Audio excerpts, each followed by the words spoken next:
Starfleet General Order 15 issued Stardate 2-0007. No officer of flag rank shall travel into a potentially hazardous area without suitable armed escort. Sounds pretty straightforward, right? If you take a pause for a moment and give some consideration to the Starfleet captains that we already are familiar with, the James T. Kirks, the Ben Siskos, the Jane, I'm just saying, these are traditionally slightly rogue captains or commanding officers. They're not the rank and file officers of Starfleet as we know them, or as we would like to think the by the book types. And yet Starfleet itself has a long tradition of encouraging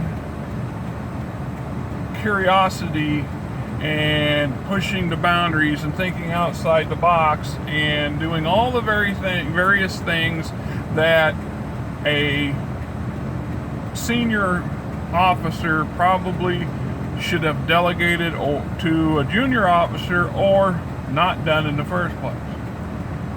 So it makes sense that you would have a standing order stipulating for senior officers, especially of flag rank at the admiralty, so to speak, that they're required to have suitable protection wherever they go, especially if they go into a hazardous situation, whether it be a unknown negotiation with a foreign power or a new unexplored region of space or a war zone or potential zone of conflict.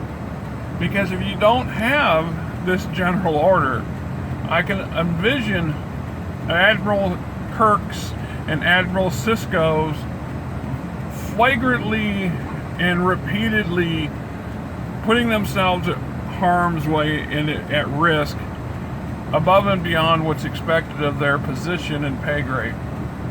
This is what junior commanding officers are supposed to be for. The other side of that, and most of you are probably at least familiar with the next piece of this.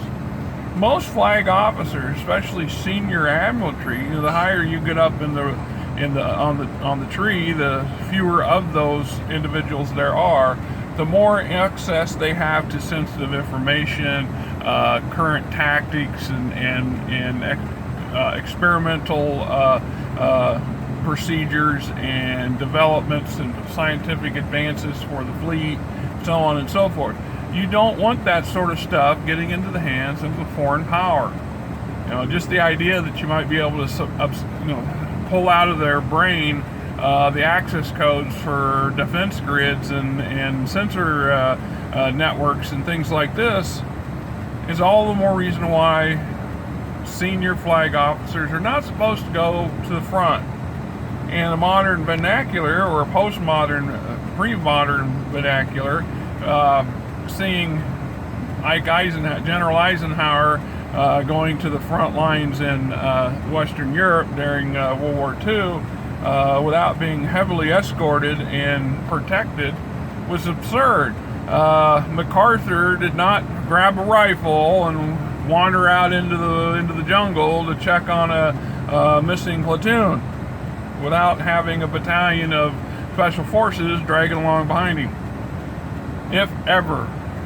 So I imagine at some point some senior officers or potentially Federation delegates have got fed up with this adventurism of Starfleet officers, especially the senior ones, who seem to not want to remember that there's a reason why they're at a desk and not at the helm of a starship, putting themselves and potentially the Federation as a whole at great risk. So, General Order 15. What do you say? Shields up? We're out.